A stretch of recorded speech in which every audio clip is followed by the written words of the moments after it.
చంద్రబాబు నాయుడు గారు ఎప్పుడూ కూడా చెబుతూనే ఉంటారు, సంపద సృష్టి ధ్యేయంగా నా పరిపాలన ఉంటుంది అని.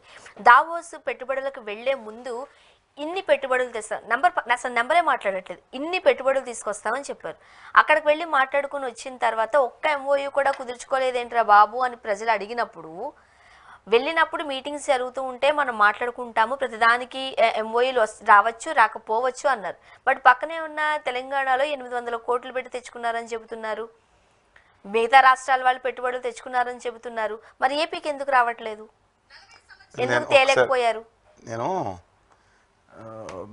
దావోస్ గురించి మాట్లాడారు. చంద్రబాబు నాయుడు గారు స్టేట్మెంట్ ఉంది, 7 సంవత్సరాల క్రితం కూడా దావోస్ వెళ్ళటం దేనికి అని చెప్పి దావోస్ నుంచి పెట్టుబడులు ఆకర్షించడానికి మాట్లాడారు. ఇవాళ తెలంగాణ ప్రభుత్వం మొట్టమొదటిసారి ట్రోలింగ్ చేసిన మాట వాస్తవం. దూదిల్లి శ్రీధర్ బాబు గారు యాక్చువల్గా విజ్ఞుడు, చాలా మంచివాడు, సహృదయం వ్యక్తి, డైనమిక్ పర్సనాలిటీ. మొదటి రోజు అన్ని పేపర్లు వచ్చింది మెగా కృష్ణారెడ్డి గారితో 500 కోట్ల ఒప్పందాలు వచ్చి, తర్వాత 5,000 కోట్లు ఎంత చేసుకోవచ్చు. మెగా కృష్ణారెడ్డి గారి ఇల్లు, దుద్దిల్లి శ్రీధర్బాబు గారి ఇల్లు 5 నిమిషాల జర్నీ.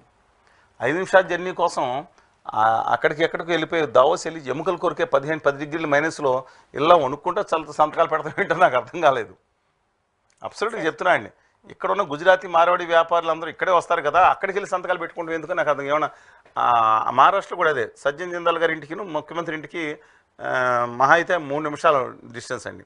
దానికోసం అక్కడికి వెళ్ళిపోయి సజ్జన్ జిందాల్ గారు అంటే ఇక్కడ తెలంగాణ ఆంధ్రప్రదేశ్ జత్మనాని గారి కేసులో ఫేమస్ అయిన ఆయన, అక్కడికి వెళ్ళిపోయి 3 లక్షల కోట్ల రూపాయలు సంతకాలు పెట్టుకున్నారంటే. ఈ మహారాష్ట్రలో ఇంటి పక్కనే ఆఫీస్ పక్కనే సంతకం పెట్టుకోవచ్చు కదా, అంటే అక్కడ పెట్టుకుంటే ఏమన్నా స్విస్ గవర్నమెంట్ ఏమన్నా 3 లక్షల కోట్లు ఒప్పందం చేసుకుంటే 50 లక్షల కోట్లు ఫ్రీ ఇస్తుందా సబ్సిడీ? ఏమీ లేదండి. అక్కడికి వెళ్ళింది డెఫినెట్గా మార్కెటింగ్ మన యొక్క ఆవిష్కరించడానికి. అక్కడ ఏమొచ్చిందనేది వాళ్ళ తెలంగాణ ప్రభుత్వం తర్వాత సవరించుకుంది. 1,78,000 కోట్ల రూపాయలు పెట్టుబడి, దాంట్లో అమెజాన్, దాంట్లో లోకల్ గుజరాతీ మార్వాడీలు పెట్టుబడులతో సహా స్థానిక పెట్టుబడులు కొంత ఉండొచ్చు, అమెజాన్తో సహా అనేకం, అవి పైప్ లైన్లు ఉండొచ్చు. కానీ వాళ్ళు పాత గవర్నమెంట్ తిట్లా, పాత గవర్నమెంట్ వల్ల నాశనం అయిపోయింది మేము తీసుకొచ్చామని మాట్లాడలేదు. స్టేట్ గవర్నమెంట్ స్టేట్ను ముందుకు తీసుకెళ్లారు. మీకు అర్థమైంది కదండి. అంటే పాత గవర్నమెంట్ బాగా చేస్తే ఇప్పుడు వచ్చినాయా? పాత గవర్నమెంట్ అంటే క్రెడిట్ అంతా బీఆర్ఎస్కి వెళ్తుందా? అది కూడా ఆ పాత గవర్నమెంట్ బాగాలేకపోతే పెట్టుబడులు రావా? ఒక కారణం ఉండొచ్చు. నేను ఒకటే చెప్తున్నానండి, అక్కడికి వెళ్ళారు, ఏం చేశారు? నెట్వర్కింగ్ బాగా చేశారు. ఈయనే కదండి మాట్లాడింది చంద్రబాబు నాయుడు గారు. ఆయన ప్రయత్నం సర్వశక్తులు ఒడ్డుతున్నారు, no second thought in that.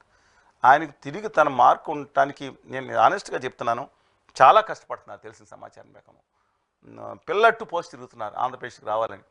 కానీ నేను చెప్తున్నాను, వాళ్ళ అది దావోస్ నేర్పిన పాఠం అని పెట్టుకోండి. దావోస్ నేర్పిన పాఠం ఏంటంటే, అక్కడికి వెళ్ళి మీరు ఏం చేసినా సరే అక్కడికి ఇక్కడ ఉన్న గుజరాతీ మారేవాడు లాస్ట్ టైం జగన్మోహన్ రెడ్డి గారు ఆదాని గారితో ఒప్పందం చేసుకొచ్చారంట. ఆయన పిలిస్తే పొద్దునే పలుకుతున్నారు కదా, అక్కడికి వెళ్ళి ఎముకలు కొలిచి చెల్లి నాకు అర్థం కాలేదు. ఆయన అందే గుడివాడ అమర్నాథ్ గారు ఆయన మరీ కోడిగుడ్లు అన్నారు, ఎముకలు కొరికే చెరన్నారు. పోనీ ఇక్కడన్నా ఏం చేశారంటే చెప్తున్నానండి, ఇవాళ గవర్నీయులు చంద్రబాబు నాయుడు గారికి, జగన్మోహన్ రెడ్డి గారికి, సరే కళ్యాణ్ గారు ఎలాగో ఆదాని గారి పార్టీ దాంట్లో బాగా మిళితం ఉన్నారు, నేనేం చెప్పినా దయచేసి విజ్ఞప్తి చేస్తాను, గుర్తుంచుకొని దావోస్ నేర్పిన పాఠం కానీ మిగతా పాఠాలు ఏంటంటే, ఆంధ్రప్రదేశ్కి మీరు అనుకున్న రాయితీలు, హోదాలు, ఇన్సెంటివ్స్ సాధిస్తే పిడుగురాళ్లలో మిట్ట మధ్యాహ్నం ఎండాకాలం 1 గంటకి మీరు జంపగా వేసి పైన మామూలు 10 days మీటింగ్ పెట్టండి, అందరూ పరిగెట్టుకుంటూ వస్తారు. ఇక్కడ గుజరాతీ మారేవాడి వ్యాపారులు అయితే మీరు భోజనం చేస్తున్న దగ్గర మీరు స్నానం బయటకు వచ్చి వాళ్ళందరూ తిరుగుతూనే ఉంటారు 24 గంటలు, చీమల చుట్టూ బెల్లం చుట్టూ ఎగల్లాగా లేదా చీమల్లాగా. వాళ్ళు కాదు, మిగతా వ్యాపారులు అందరూ ఎవరన్నా అంతే కదా. ఇది మానేసి నేను అక్కడికి వెళ్ళా ఇక్కడికి వెళ్ళా, మీ ఇద్దరు దగ్గర చెప్తున్నా ఏందండి నాకు అర్థం కాదు. ఇవాళ మనకు రావాల్సినన్ని ఆయన కొట్టుకుపోతున్నారు. మహారాష్ట్రకి, గుజరాత్కి 15 లక్షల కోట్ల రూపాయలు పెట్టుబడులు మహారాష్ట్ర వచ్చినాయి. ఇన్వెస్ట్మెంట్ సమ్మిట్ 22-23కి 22.5 కోట్లు గుజరాత్కి తెచ్చుకుంటే 9,60,000 కోట్ల రూపాయలు అండర్ ఇంప్లిమెంటేషన్ అంట. ఇది నేను మాట్లాడేది భావితరాల కోసం మాట్లాడుతున్నా, యువత కోసం మాట్లాడుతున్నా. ఎవరైతే సైకో ఫ్యాన్స్ ఉన్నారు, సినిమా ఫ్యాన్స్, రాజకీయ ఫ్యాన్స్ గురించి మాట్లాడుతున్నా. కొంచెం సేపు మీ రాజకీయ మనం కులపిచ్చి, మతపిచ్చి, ఒక జిల్లా మీద ఒక జిల్లా పిచ్చి రెచ్చగొట్టే రాజకీయ పక్కన పెట్టి ఆలోచన మీ భవిష్యత్తు గురించి మాట్లాడుతున్నా. యువతరాల భవిష్యత్తు గురించి మన దమ్ముని అవుతున్నారు. ఆంధ్రప్రదేశ్లో 10-15 లక్షల మంది ఔత్సాహిక పారిశ్రామిక ఏళ్ళని తయారు చేస్తావా? ఏదో గుజరాతీ మార్వాడి కంపెనీలు ఎత్తిమే పెట్టుకుని వాడికి బానిసలుగా బతకమని అంటావా? కడుపు మండిపోతుందండి చూస్తూ ఉంటే. ఇవాళ రాయితీలు వచ్చి ఇవన్నీ తీసుకెళ్ళి గుజరాత్కి ఇస్తూ ఉంటే 100% ఇన్సెంటివ్స్ ఇస్తారు గుజరాత్కే. 100% నో, మీరు అనాలి 100% ఇన్సెంటివ్స్ గుజరాత్కి తీసుకెళ్ళిస్తున్నారు. 1,50,000 కోట్లు అక్కడ పెట్టుకుంటున్నారు. అడిగే నాదు లేదు. ఇక్కడ 10-15 లక్షల మంది యువత పారిశ్రామికవేత్తలు అవుతారు. ఇక్కడ 1 కోటి మందికి ఉపాధి వస్తుంది. ఆంధ్రప్రదేశ్ దమ్మునే అవుతున్నారు. వాళ్ళకి ఎన్నో ఆశలు కల్పించాం.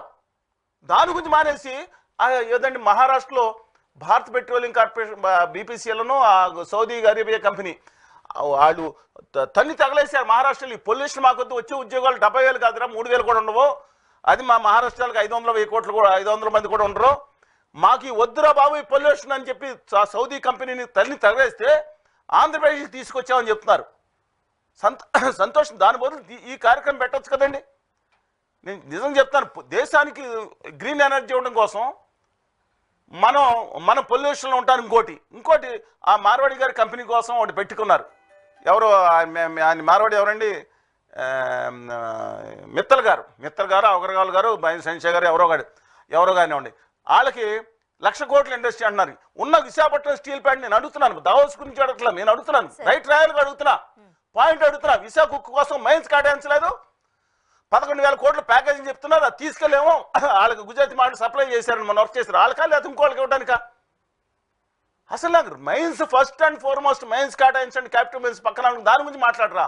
కడప ఉక్కు ఫ్యాక్టరీ గురించి మాట్లాడరా. ఆ మెట్ల గారు మార్వాడి కంపెనీ వచ్చిందని చెప్పి ఆంధ్రప్రదేశ్ రాష్ట్ర ప్రజలు కట్టిన పన్నుల్లోంచి 90,000 కోట్ల సబ్జెక్టు కరెక్షన్ ఒప్పుకుంటాను. అంతంది ఇవ్వండి. వచ్చే 15 సంవత్సరాలకు అత్తగారు సొమ్ము ఇచ్చినట్టు ఆంధ్రప్రదేశ్ రాష్ట్ర ప్రజలకు పెట్టిన పన్నులోంచి మార్వాడి గారి కంపెనీకి రాసి ఇచ్చేస్తారా? వచ్చే 10-15 ఏళ్ళు ఆ పాలకులు కానివ్వండి, ఈ పాలకులు కానివ్వండి, ఆత్మగౌరవం ఆంధ్రుడికి నేను ప్రశ్న వేస్తున్నా. అందరిని వేసేసారండి. మీ గంగవరం పోటీ డిఎస్ రాజు గారిని, జీవకృష్ణారెడ్డి గారిని, ఆ పెన్నా ప్రతాప్ రెడ్డి గారిని, నవగ విశ్వేశ్వరరావు గారిని, మధుసూదన్ రావు గారిని, గ్రంథి మల్లికార్జున గారు 6 మందిని వేసేసి అడ్డం వేసారు. నిలువునేసిన ఆదాని గారు కాజేస్తే వాళ్ళ దగ్గర బానిస జాతిగా బతుకుతారా? అది తెలుగు జాతి యొక్క ఆత్మగౌరవం వచ్చింది. హక్కుల గురించి మాట్లాడతాను నేను, భావితరాల గురించి మాట్లాడు. దావోస్లో 100 దావోస్లు అనండి. మీ చేతిలో ఉన్నది వదిలేసి, ఇలాగే ఎవరో ఒక అమ్మాయి ఉందంట, మబ్బులు చూసి చేతిలో ముంతని అది పడితే ముంతని పగలగొట్టుకుందంట. మీకు హక్కుగా రావాల్సిన ఏం హామీ కూడా లేకుండా గుజరాత్కి తీసుకెళ్ళిపోతుంటే తెలంగాణకు కూడా అన్యాయం చేసి తీసుకెళ్ళిపోతున్నారు. ఇవాళ ఆంధ్రప్రదేశ్కి రావాల్సిన హక్కుగా రావాల్సిన దానికి భిక్ష కూడా అడగట్లేదండి వీళ్ళు. ఇవాళ పార్టీల అభిమానాలు 6 నిమిషం పక్కన పెట్టుకోండి సార్. మీలాంటి వాళ్ళు ఇలా నేను 2019 తర్వాత భీకరంగా విద్యుత్తులను ఉద్యమం చేశాం. ఢిల్లీలో కింద సంవత్సరం 100 మందితో ధర్నా చేసి స్టీల్ ప్లాంట్ ఇది కానీ ఒక్క వార్త మీడియా గురించి నమస్కారం చెప్తున్నాను. నేను నిజంగా ధన్యవాదాలు అంటలేదు. ఏదో రోజుని మారమని my humble request to them. ఏ రోజు ఒక తప్పుగా మాట్లాడను ఎవరి గురించి. మీలాంటి వాళ్ళు గొంతు చించుకుని మాట్లాడడం తప్పితే రోడ్ల మీదకి వెళ్ళాం, ధర్నా చేసాం, బంద్ ప్రకటించాం. స్టేట్ కి బంద్ అయింది ఆంధ్రప్రదేశ్ రాష్ట్రం. మీరు వాళ్ళు మాట్లాడవచ్చు. మీరు నేను ఇస్తే బంద్ అయింది. ఆ రోజున ముఖ్యమంత్రి ప్రతిపక్ష నాయకుడు బిజిలీ బంద్ అని ఇంకో పిలిపిస్తే వాళ్ళిద్దరు పాటించారు.